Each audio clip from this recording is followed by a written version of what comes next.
Behind me is my broken Jeep. You can tell it's broken because if you look closely, it's a Jeep.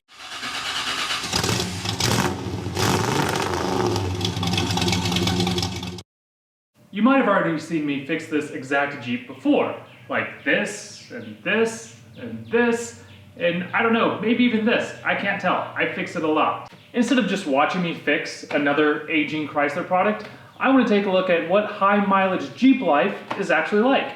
My Jeep is a 2013, which I actually bought at the end of 2012, so it's about 9 years old if I know how to use a calendar, and has about 140,000 miles on it. I knew when I bought the Jeep, it wasn't really the most reliable brand out there, but surprisingly, the first 100,000 miles haven't been that bad. Only a couple things really went wrong with it before I hit 100,000 miles. The axle seal on this axle went out, but it was replaced under warranty. And somewhere way down in here, a transmission cooler line was leaking, but that was also replaced under a recall. And finally, this taillight, for whatever reason, just keeps burning out. Every 20,000 miles, like clockwork, I have to replace this taillight. Other than that, things really didn't get exciting until that 100,000 mile high mileage mark. Great tip for all you Jeep people who aren't 10 feet tall, keep a step stool in your garage. Another great tip, this little kickstand for your hood, you don't need that, it's a Jeep.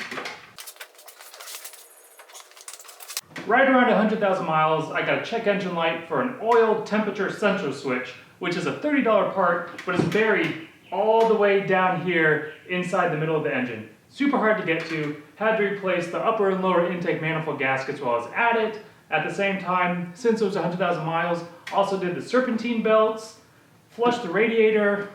What else did we do? Oh yeah, the radio and the speakers got upgraded because that's necessary. It was 8 years old at the time. All this, the parts not speaker related, about $300 and a day of my time, and more importantly, Steven's time, because he's better at this stuff than I am.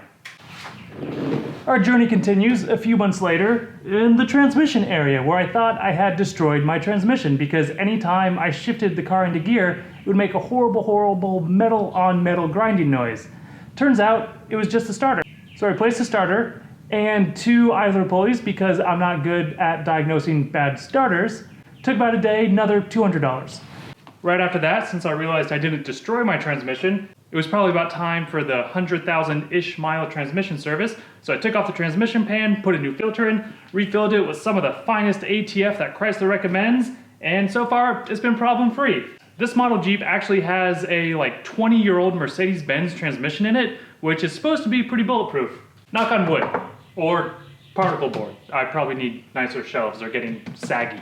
Right here, we have some nice, fresh wheel speed sensors. When those wheel speed sensors go bad, your whole dashboard lights up with warning lights and your anti-lock brakes stop working. So I think it was a $50 repair to buy 2 wheel speed sensors, super easy to put in, maybe an hour. I had to put a 3rd battery in this car after 100,000 miles. My last one lasted for about 5 years, which in Texas is great for a truck, so I just got the same battery, put it in again. One of the great things about old Jeep Wrangler ownership is by the time the thing's as old as this one is, you've usually installed all sorts of completely unnecessary aftermarket accessories. So there's all sorts of just junk and wires hooked up to your battery. So it's literally a rat's nest trying to get the battery in or out. Also, one thing I've noticed on the car, which we need to fix up front, is after a certain amount of time, all of the wiring harnesses on the car just disintegrate. So getting the battery out, I definitely made a nice wiring harness mess. Not all batteries are made equal, and what I'm putting in my Jeep is a AGM battery. AGM stands for better and more expensive than a regular battery.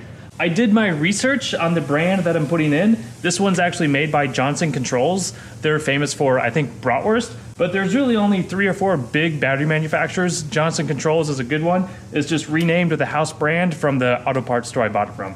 Much more recently, about 135,000 miles, I had a bit of an oil leak. And by bit of an oil leak, I mean there was a lot of oil coming out of this engine. Turns out it was the oil cooler, which again, buried in a stupid place down in the middle of the motor. I was a little worried this might not be what was wrong with it, but once I got into the neighborhood, oh my God, there was just oil everywhere. Quarts of oil. I don't know how my car did not go up in flames. Got that replaced. Because of where it was, I had to put on a second set of intake manifold gaskets, my second set in 30,000 miles. It's been a little bit of time since that fix, and I have not noticed any just random quarts of oil on my floor, so I think it's working. That part is surprisingly hard to find. What I learned is it's a pretty common point of failure on these vehicles, and when I called a Mopar parts place, they said they're actually back ordered by 20,000 units. Because it's the oil cooler and it mixes and oil bypasses coolant, I wanted to get the good original factory part. So to repair this thing, about $250 for the part, another $50 in gaskets, another probably $50 in tools I didn't have before, so all in $300. 10,000 miles later, this isn't the Jeep's fault, but I was involved in 2 hit and runs within the same week. 2 people hit me and then ran. The first one actually kind of just snuck away, but that's a different story.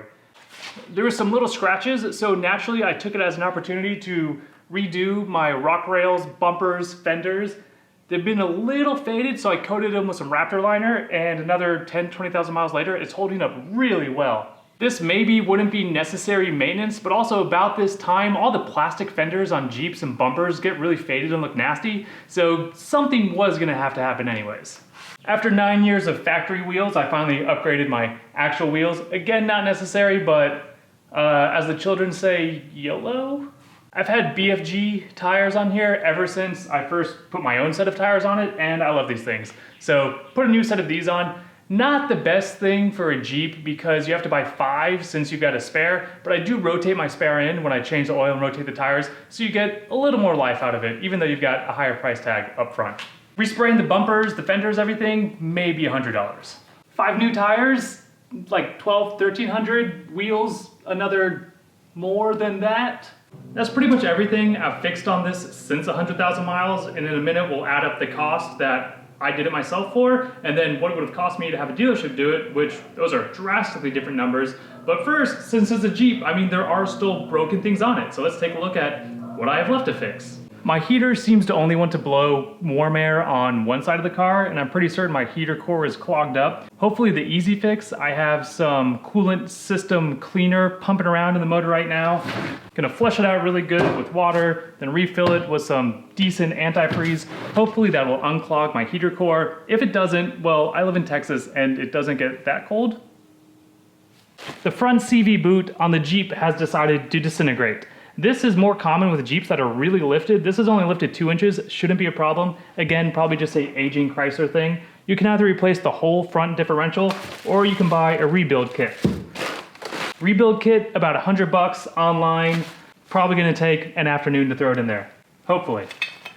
I think I have all the parts. Fun fact about my washer fluid reservoir, you can only fill it up halfway because there's a seam in the middle of it.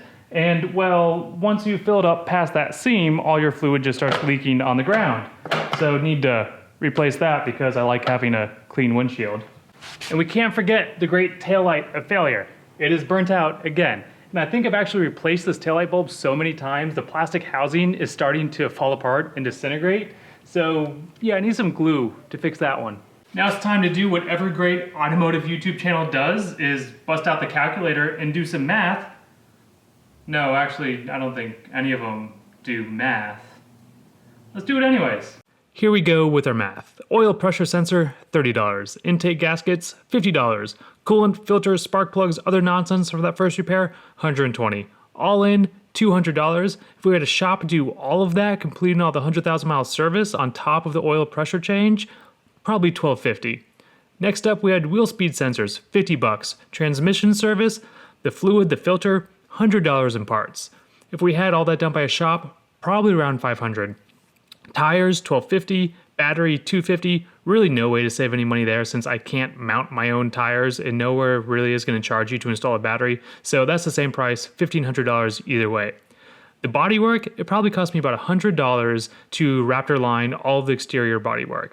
And I'm including this because if you have a 10-year-old Jeep, all your bumpers, all your fenders are going to be faded. You're going to want to do something to it. If you had a shop repaint or if you replace all that stuff, you're looking at least $1,000. Taillight, replaced 1 million of them, $4. If I had a shop do it, honestly probably about $4 billion because it's just annoying. Oil cooler, plus all the parts, plus all the gaskets, plus all the fluids, $350. If I had a shop do it, I saw quotes everywhere between $800 to $1,200 online, so I'm gonna say $1,000. CV rebuild, if you do the kit, $100. Unfortunately, a shop will not do the kit, so that's going to cost you $600 for the installation of a new front drive shaft. Coolant flush, the coolant, the water, the filter cleaner that I'm putting in there, $30. If I had to shop flush the coolant, about $100. So all in, to keep this thing on the road from 100,000 miles, $2,434. If I had to shop do it, $4,005,975. So I think I came out a little bit ahead. There you have it, Jeep life on a high mileage Jeep. If you have any questions about where I got any of the parts or specifically how any of these things were fixed, leave a comment below. I'd love to get back to you and share some of my Jeep repair pain along with you.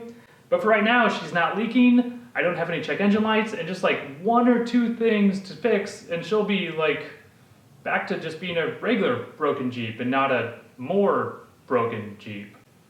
More regular broken Jeep. Don't forget to leave us an angry comment down below. We love those. If you like the video, we love that even more. And until next time, I'm sure actually next time we talk, something will be broken again. Have a good one.